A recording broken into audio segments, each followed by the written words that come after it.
Hi అండి, welcome to our channel. ఈరోజు recipe వచ్చేసి మైదా షుగర్ వాడకుండా జొన్న పిండితోటి హెల్దీగా కుకీస్ని ఎలా తయారు చేసుకోవాలో చూపిస్తాను. ముందుగా ఒక బౌల్ తీసుకొని ఇందులో 50 గ్రామ్స్ వరకు బటర్ వేసుకుంటున్నాను. ఇందులోని 50 గ్రామ్స్ వరకు బెల్లం పౌడర్ అయితే వేసుకుంటున్నాను. అలానే 4 to 5 డ్రాప్స్ వరకు వెనిలా ఎసెన్స్ అండి, ఫ్లేవర్ కోసం అయితే వేసుకుంటున్నాను.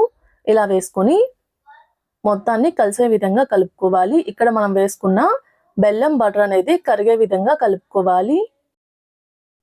ఇలా కలుపుతూ బెల్లం బటర్ అనేది కరిగే విధంగా కలుపుకోవాలి. ఇలా కరిగిన తర్వాత ఇప్పుడు ఇందులో ఒక 100 గ్రామ్స్ వరకు జొన్న పిండి అయితే వేసుకుంటున్నాను. ఇలా వేసుకున్న జొన్న పిండి మనం ముందుగా కలుపుకున్న బటర్ బెల్లంలో కలిసే విధంగా కలుపుకోవాలి.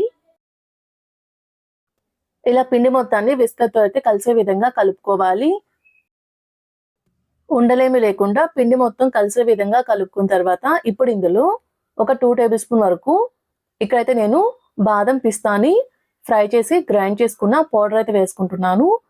ఇలా వేసుకొని ఇందులోని ఒక 1/2 టేబుల్ స్పూన్ బేకింగ్ పౌడర్, ఒక 1/4 టేబుల్ స్పూన్ బేకింగ్ సోడా అయితే వేసుకుంటున్నాను. ఇలా వేసుకొని పిండి మొత్తాన్ని కలిసే విధంగా ఓసారి కలుపుకోవాలి. ఇక్కడ మనం వేసుకున్న బేకింగ్ సోడా, బేకింగ్ పౌడర్ అనేది పిండిలో కలిసే విధంగా కలుపుకున్న తర్వాత ఇందులో కొంచెం కొంచెంగా పాలు పోసుకుంటూ పిండి మొత్తాన్ని బాగా ముద్దలా కలుపుకోవాలి. ఒకేసారి ఎక్కువగా పాలు పోసుకుంటే పిండి అయితే లూజ్ అవుతుంది. కొంచెం కొంచెంగా పాలు పోసుకుంటూ పిండి మొత్తాన్ని బాగా సాఫ్ట్గా ఉండలా కలుపుకోవాలి. పిండి కలిపేటప్పుడు చేతితోటి పిండిని గట్టిగా ప్రెస్ చేస్తూ కలుపుకోకూడదు. చేతితోటి లైట్గా పిండి మొత్తం ముద్దలా అయ్యేంత వరకు కలుపుకుంటే సరిపోతుంది. ఇలా ఇక్కడ చూపించిన విధంగా పిండి మొత్తాన్ని కలిసే విధంగా కలుపుకోవాలి. ఇలా కలుపుకున్న తర్వాత కొంచెం కొంచెంగా పిండిని తీసుకుంటూ ఉండలా చేసుకోవాలి. ఇక్కడ నేను ఒక్కో కుకీ వచ్చేసి 25 గ్రామ్స్ ఉండే విధంగా కొలత వేసి తీసుకుంటున్నాను. మనం చేసుకునే కుకీస్ అనేవి ఒకే సైజులో చేసుకుంటే ఫ్రై అయ్యేటప్పుడు ఈవెన్గా కుక్ అవుతాయి. ఇలా అన్నిటినీ రెడీ చేసుకోవాలి. ఇక్కడ మనం చేసుకునే కుకీస్ అనేవి షేప్ అయితే పర్ఫెక్ట్గా లేదు కదండి. ఇక్కడ మనము జొన్న పిండితో చేస్తున్నాం కాబట్టి పర్ఫెక్ట్ షేప్ అయితే రాదండి కుకీస్కి. అందుకని వీటిని అయితే ఈ విధంగా కట్ చేసుకుంటున్నాను.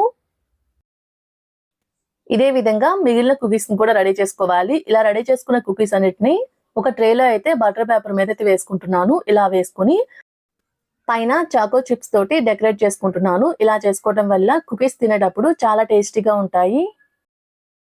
ఇలా కుకీస్ అన్నిటిని రెడీ చేసుకుని ఈ ట్రేని అవెన్లో పెట్టుకుని 170 డిగ్రీస్ మీద ఒక 20 మినిట్స్ కుక్ చేసుకుంటే కుకీస్ అయితే పర్ఫెక్ట్గా రెడీ అయిపోతాయి. 20 మినిట్స్ తర్వాత కుకీస్ అయితే రెడీ అయిపోతాయి. చూసారు కదండి, చూడటానికి చాలా టెంప్టింగ్గా ఉన్నాయి. టేస్ట్ కూడా చాలా బాగుంటుంది, హెల్త్ కూడా చాలా మంచిది. జొన్న పిండితోటి హెల్దీగా కుకీస్ని ఎలా తయారు చేసుకోవాలో చూసారు కదండి.